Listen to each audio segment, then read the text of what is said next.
मुसलमानों संभल जाओ, मुसीबत आने वाली है। तेरी बर्बादियों के मशवरे हैं आसमानों में, तेरी बर्बादियों के मशवरे हैं आसमानों में। न समझोगे तो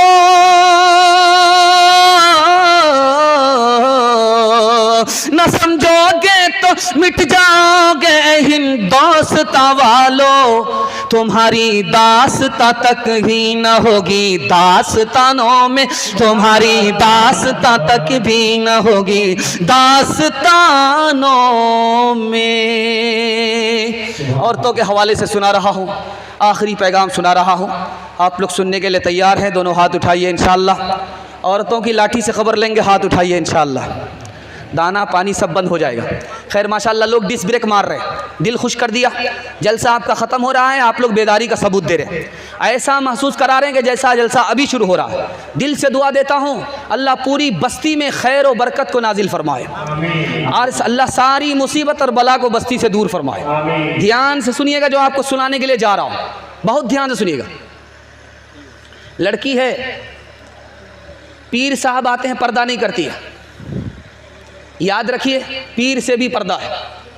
नबी सल्लल्लाहु अलैहि वसल्लम से बड़ा कोई पीर नहीं हो सकता, लेकिन उनसे भी दुनिया ने पर्दा किया है, औरत ने पर्दा किया है। ये कौन सा पीर है? पीर हो उससे भी पर्दा है। आपके घर में मजदूर काम करता है, औरत उससे पर्दा नहीं करती, गलत है, नाजायज़ गुनाह होगा। अपनों से पर्दा नहीं करती, गैरों से पर्दा करती है। जेठ से देवर से पर्दा नहीं करती। याद रखिए फितना अपनों से पैदा होता है। अगर चच्चा जवान है, भतीजी जवान है, तो भी पर्दा करना चाहिए। लिखा क्यों?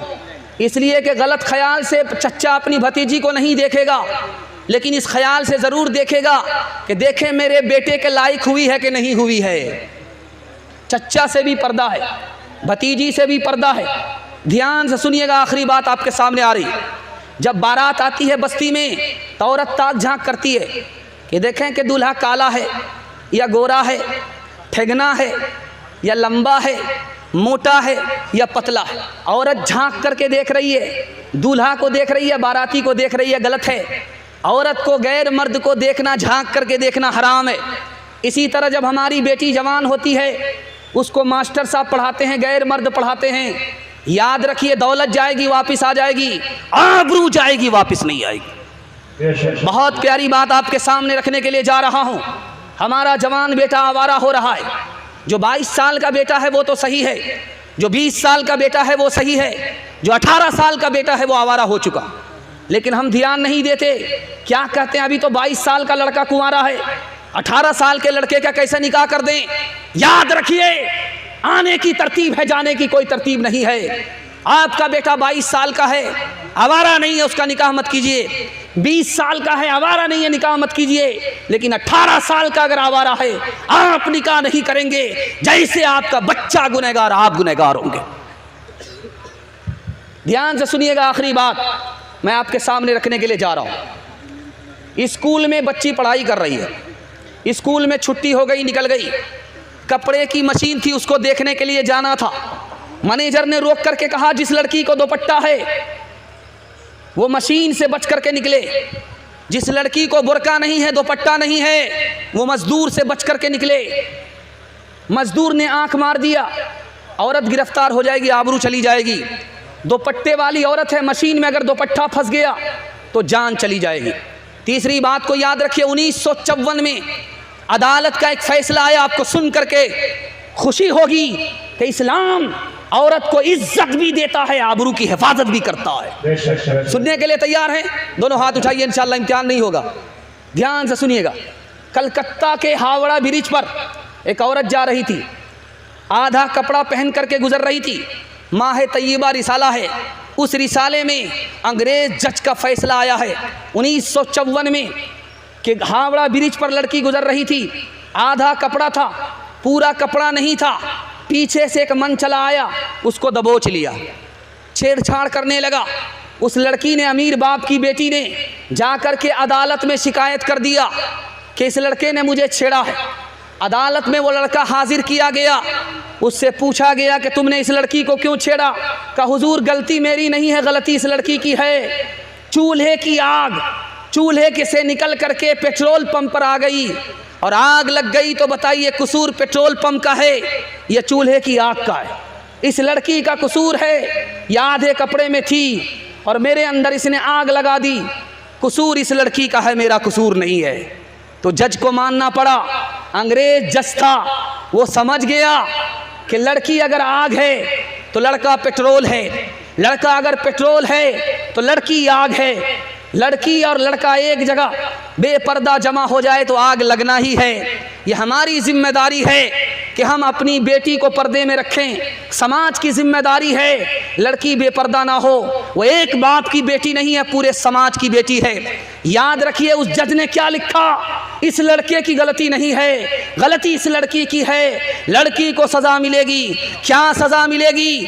ये लड़की बगैर दुपट्टे के चलती थी, 1 साल इसको उस बुरके में रहना पड़ेगा जिसका हुक्म नबी सल्लल्लाहु अलैहि वसल्लम ने दिया है। बस पलट गई, एक औरत चिल्लाने लगी।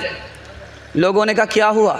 लोगों की जान चली गई, तुम्हारी उंगली कट गई है, क्यों इतना चिल्ला रही हो? कहा सबसे ज़्यादा नुकसान मेरा है। कहा कि वो कैसे? कहा कि लोगों की तो जान गई, जान जानी थी चली गई, मेरी उंगली कट गई। कहा उंगली कट गई, जान बच गई तो शुक्र अदा करो, चिल्लाती क्यों हो?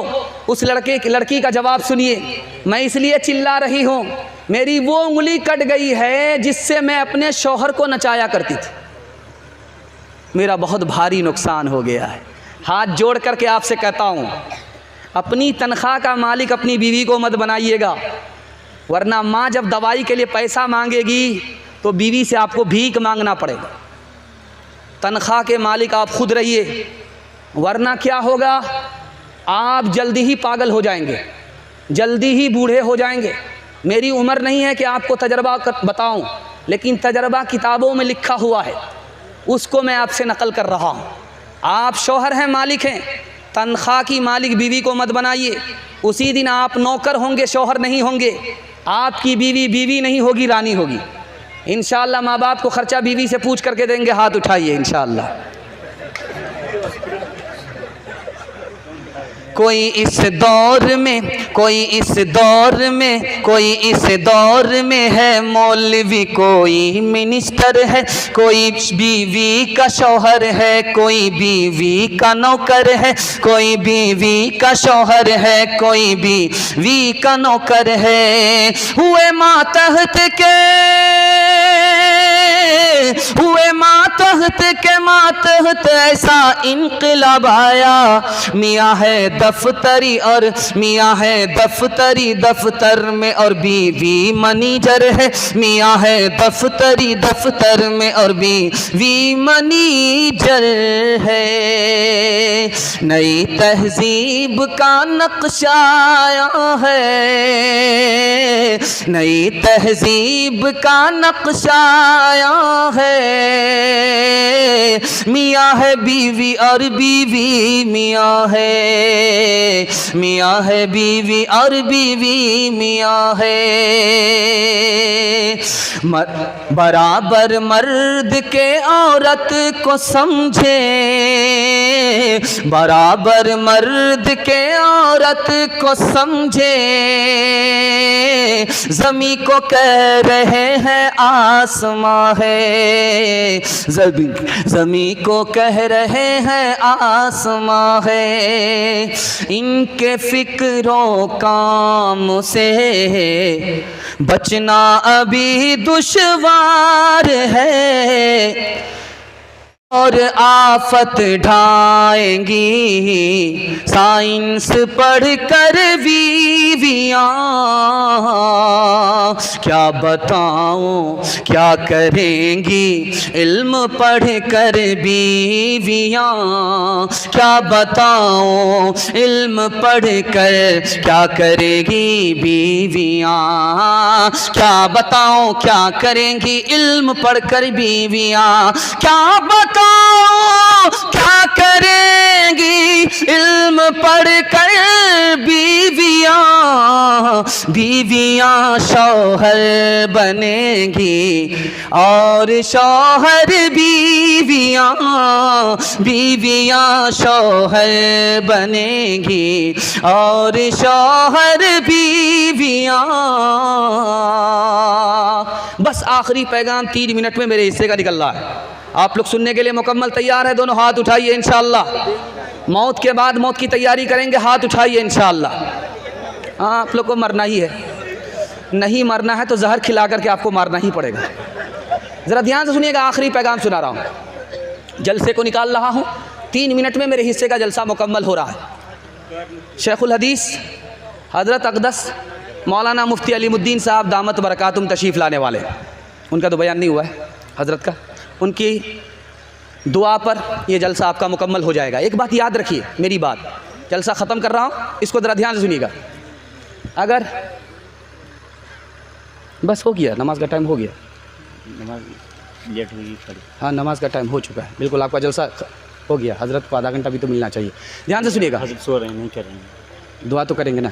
नहीं, नहीं आएंगे। अच्छा ठीक है, जो आखिरी पैगाम है, इसको सुनने के बाद आपका जलसा मुकम्मल हो जाएगा इंशाअल्लाह।